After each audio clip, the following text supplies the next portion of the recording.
Okay, so now it's time for us to create this HTML file we keep talking about. All right. So the way we're going to do that is, shockingly enough, with a function. Right? We're going to be making more and more functions as we move on. So we're going to generate HTML. And this is going to literally be, well, I'm going to figure this out. This is going to be one of those seat of the pants kind of things. I'm not quite sure exactly how I'm going to do this. I mean, I know how to make HTML, but I'm not sure exactly how the code's going to look. And it's okay that that happens. So if we've done that part, right, going through for each student, and then we're probably going to need to generate one big file, and we're going to need to do some counting and stuff as well. But for now, let's see here. I'm going to take a moment to ponder. Okay, I've thought for a while to figure out what we're going to be doing. So remember in our scoping of this, which I have somewhere, I thought I had written down or saved a picture of what the scope looked like. That's right. So remember, we're going to have 1, 2 columns, right? So we're going to need to be doing some nesting of tables. That's probably the easiest way to do this. So we're going to need the barcode and these things here and those things there. So we got to kind of lay this out in our brain a little bit of how we're going to lay it out in HTML. So for that, I'm going to probably use a program called Glyphy. Oh, look. Let's discard that. Okay, so this is a free program, by the way. You can get this Glyphy. I think it's glyphy.io. Is it? Glyphy online. Glyphy.com, I'm sorry. Glyphy.com, and I happen to have the version that's offline. So anyway, it's a good way for me to kind of draw some things out. So we know we have our barcode, right? And we know that we wanted some more blocks in here. We wanted the grade, right? And we also wanted the what was it, teacher? Yeah. And by the way, that made me think of Hot for Teacher, which is a song by Van Halen, and it reminded me that Eddie Van Halen died yesterday, or maybe it was the day before. I'm not sure. But either way, I am saddened. Anyway, so we have our barcode, which we know is going to be like this, right? We're going to have that there. So what I am doing, by the way, is kind of just laying out. And honestly, normally what I would do is I would draw this. But it's hard for me to draw it and you guys actually see it. So I'm going to just use it to do this. So this is the student name, right? And up here we're going to have the student pass, whatever that is. It's like a date, I think. And here, of course, is our barcode. So if you don't know HTML, you're about to learn. So we're going to be doing some nesting of tables. It's probably the easiest way to do this. So this will be a row span, or we can just do a picture and then 2 divs, and div and div. That would be much easier. But then the table is going to have to be a width of 50%, and all this will have to be inside a table. Yes. So this will be its own table, and I send to the back. So we're going to be doing that, right? And it'll have margins of some sort there, right? One hopes. So all of this we will group together, and we're going to copy and paste that. Well, that did not work out at all, did it? Copy and paste. Okay, well, that part worked anyway. paste. So there's 2 of those. Send that to the back and bring that to the front. From the front to the back to the side. Yeah, so that we'll be doing this basically, and then from there we'll have. There we go. So OCD kicked in. So I'll be doing this, and then we'll be repeating that down. So what we need to do first off is we need to know if the row number we're on is a even or odd number. I'll show you how you do that in Python. That's fun. And it's really not that hard, I promise. So yeah, this is not that bad. I'm going to put this to the side so I can refer to it as I'm building this out. And we need to first off, let's see if we can't just generate the first box, right? So instead of generate HTML, we're going to have define gen student table, right? And this is going to just be our student stuff here. We're going to want to pass the entire student record over to it. So we're going to say student, and this is a string because, oh, no, it's not. It's a dict. It's a dictionary because it's what it is, right? I mean, we have a list of dictionaries. That's way back on the very first video. We defined what that was. So maybe it was the second video. I'm not quite sure. They're all kind of running together right now. So anyway, so this dictionary of student data is what is going to be passed. Remember, this S is a dictionary. So we're going to be passing that over to this generate the student table here. And this is just going to be HTML. Now, remember how we did the how we do the injection of data into a string, right? With that whole format ID thing here. So we can do that with bigger pieces of strings that can actually span multiple lines.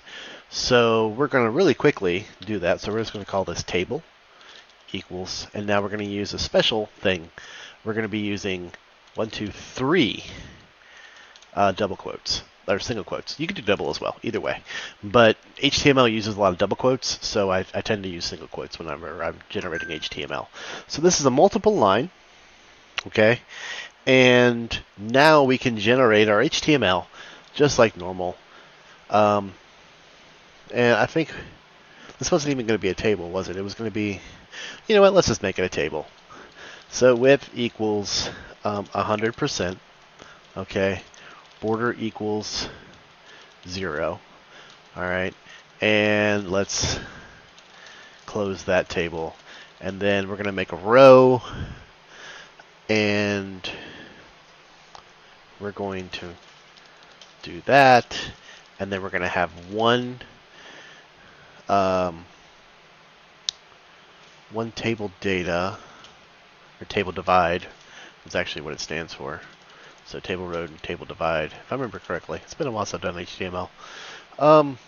So we've got one row, and then inside this one we're going to have 2 rows. And then they will have a table data as well. And I know this is going to be kind of hard to keep in your brain for a minute there, but it's worse on this end, I promise. So we're going to have 2 rows inside that table divide. So let me bring over my thing again here. That's the wrong thing. This thing. So we're creating this one row right here, okay? And then we've got this divide. This is going to be our barcode. So let's just go ahead and say barcode. For now, we're going to fix that. And then this divide right here is going to have a row and another row, which is here and here. And then each of those is going to have 1 cell in them.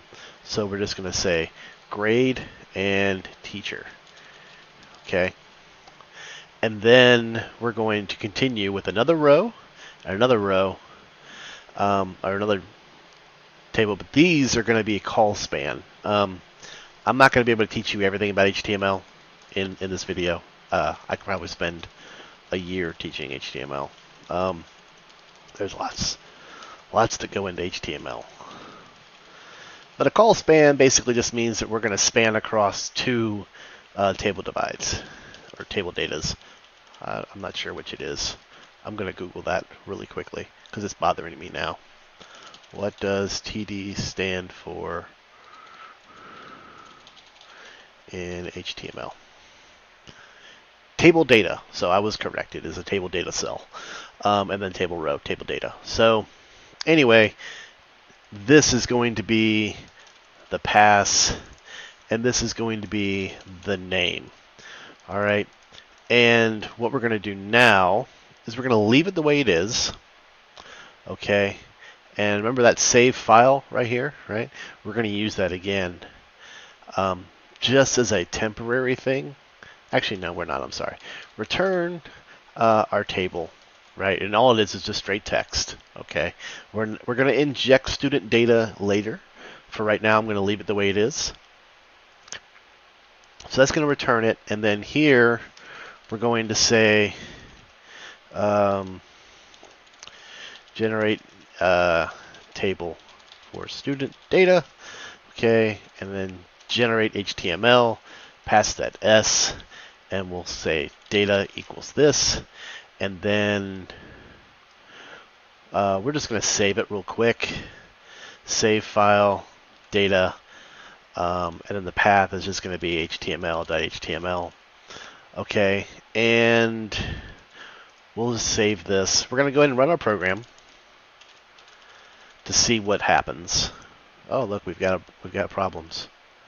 Why do we have problems? That was fine. Expected an indented block. Well, we're indented all the way. Right? If main, we're indented 1.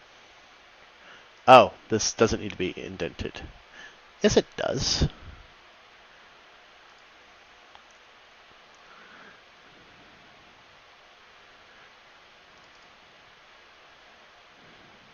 Oh, gen table doesn't return anything.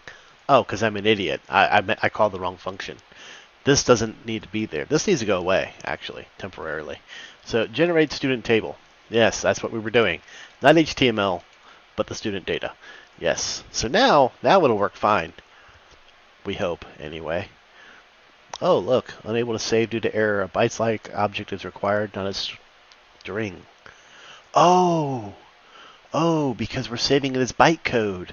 Remember up here, this is why you got to be careful. So we save this file, and remember, it's bytecode, not a string. So we need to expand this to add some more functionality.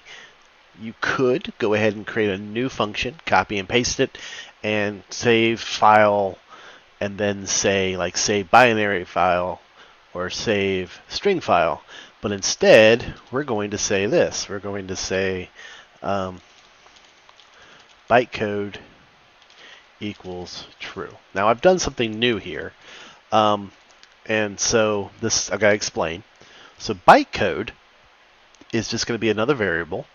The difference is I'm setting a default value. And also by setting that default value, I have specified that it's going to be a Boolean. Okay? So now what we're going to say is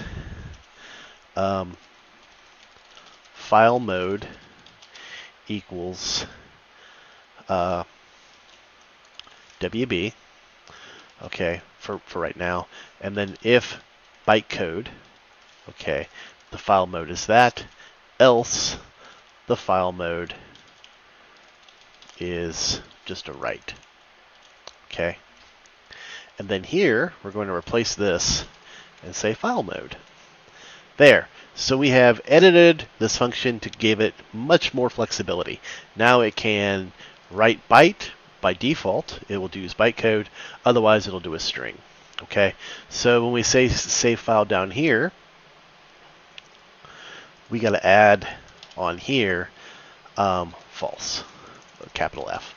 Okay. So that's saying not bytecode, right? And so now when we run it,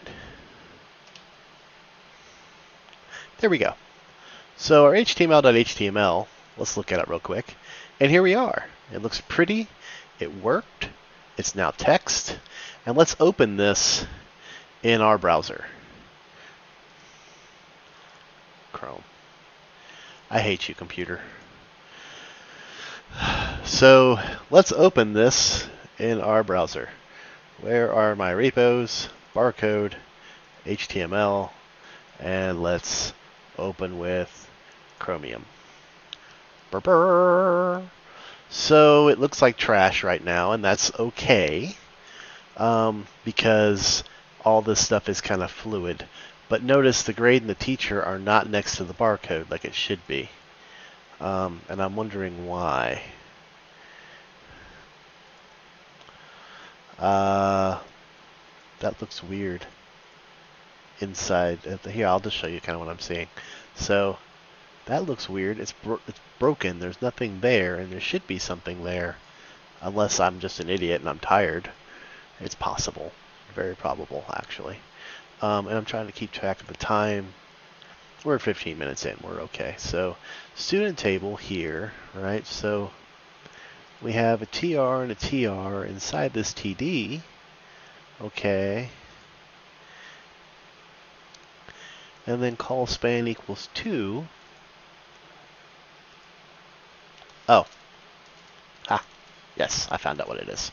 So we need to close that and create another one. Okay, there we go. So now we have a row with emptiness and row in with that. Okay, so now we'll do it again, and we will refresh our page, which is one of these, and it's not changed. Why is that? View the page source. See, we've got a row, and that row has grade and teacher in it. I think this has to be a table. That's what it is. Yes. Somebody's probably screaming at the screen right now. It needs to be a table. You are an idiot. They're not wrong. Okay, so let's do a table inside there. So again, we're doing tables within tables because that's how tables roll. This is why tables aren't used that much anymore. Let's fire off again and see what we get this time, kids. Look, there's what it is. What does the table stand for? See? There we go. That's much better. It didn't need to be a table. So we're going to have this big block here, and then those things and those things there. So we're getting there. We're getting much closer. Wow, that got really large, didn't it? I don't know why it does that, but it did that. Okay, so now, time-wise, time check. We got enough time. We can finish this out. So the student data here is got to be replaced, right? So barcode, we're going to change to say barcode, okay, as a variable.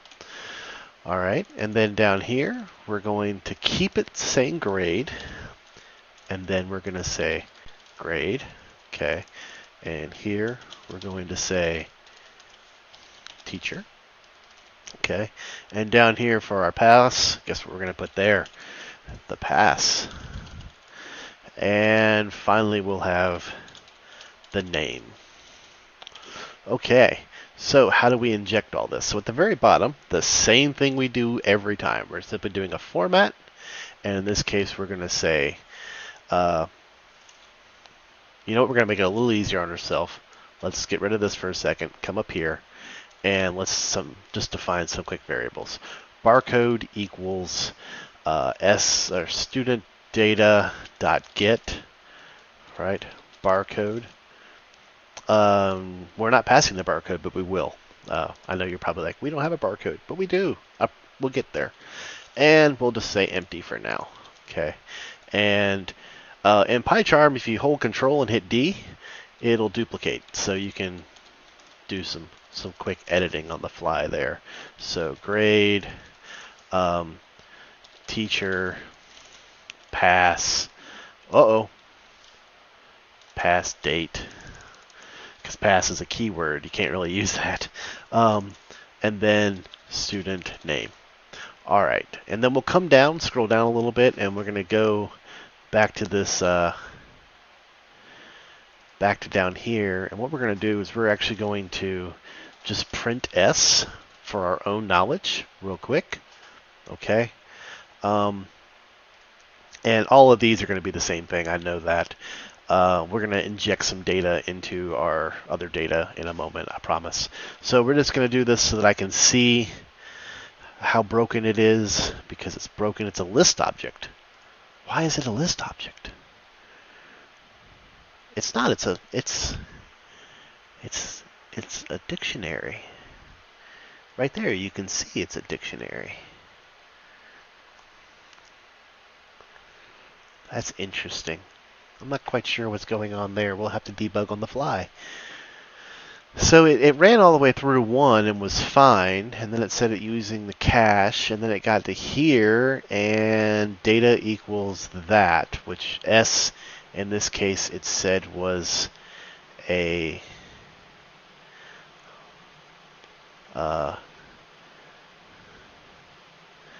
data equals that, so I guess it didn't return, but it does return the table. It had a problem with the get barcode thing here. Student data is a dict. Oh, ha, I'm an idiot. It's called student, not student data. Thanks for that guy. Thanks for that guy.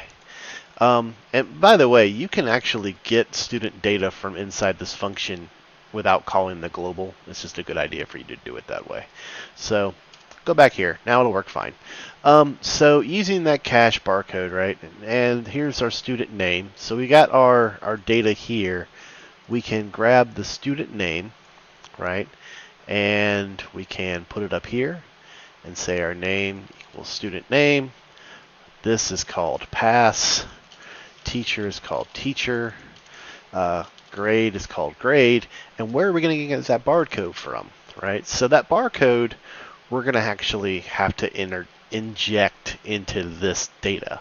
So that barcode, we're going to, we know the full path of the barcode, right? So what we're going to do is we're going to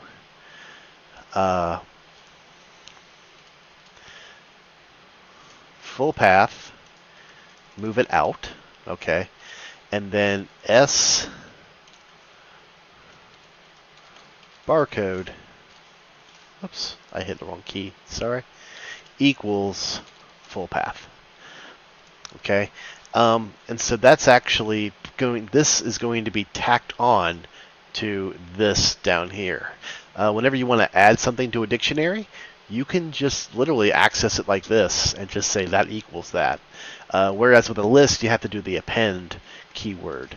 So now the full path is used regardless, right? Because we do need to have it defined regardless. And we're setting that barcode. So we'll come back up here and we'll put this barcode in there, okay? And the reason we set these was just to help us later on down here. Format, right? And remember how I said it doesn't really matter when you make keys like this in what order? It's helpful in this case. So we're going to say name equals name, student name, sorry, and then comma, right? And then pass. That's a pass equals pass date. Let's change that. Like I said, it's a bad idea to be using keywords and such.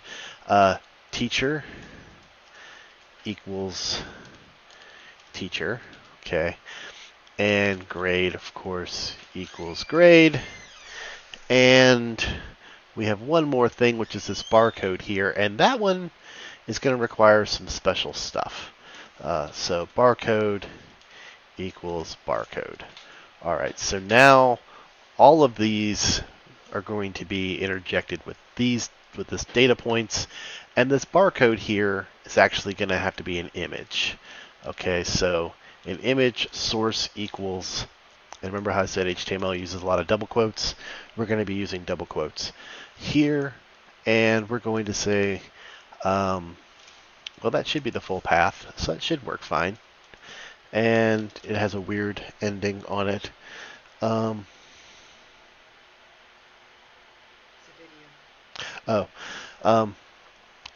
So let's run this real quick and see how it goes, and we'll see what happens. So we're going to open up our HTML, hit F5, and yay, we got data, we got the image, we got this here, we got all that. We're going to have to do some formatting to squeeze things down and make things fit, but we will do that in a moment.